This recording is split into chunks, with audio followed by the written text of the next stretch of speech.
उन्होंने सोचा भी नहीं था कि वो इतने लंबे अरसे बाद रिंग में उतरेंगे और अपनी उम्र से काफ़ी कम उम्र बॉक्सर से शिकस्त खाएंगे। हज़ारों तमाशाई उन्हें लाइव देख रहे थे, जबकि काफ़ी बड़ी तादाद में उनके चाहने वाले उन्हें लाइव स्ट्रीमिंग के जरिए देख रहे थे।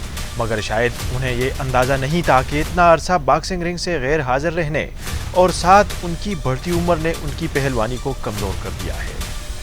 यहाँ बात हो रही है साबिक heavy weight champion Mike Tyson की, जो 19 बरस बाद रिंग में उतरे और पहली ही फाइट में शिकस्त खा गए। इस मुकाबले में 58 साला माइक टायसन का मुकाबला अपनी उम्र से 31 बरस छोटे बॉक्सर जैक पॉल से था।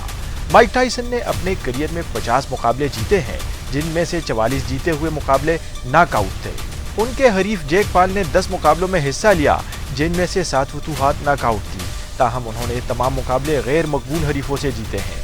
मगर जब हालात पलटा खाते हैं तो फिर सिकंदर भी मुकद्दर के हाथों पिट जाता है। टेक्सास के बॉक्सिंग एरेना में होने वाले मुकाबले में जैक पॉल ने साबिक आलमी हैवीवेट चैंपियन माइक टायसन को शिकस्त दी। फाइट का फैसला पॉइंट्स की बुनियाद पर जैक पॉल के हक में हुआ।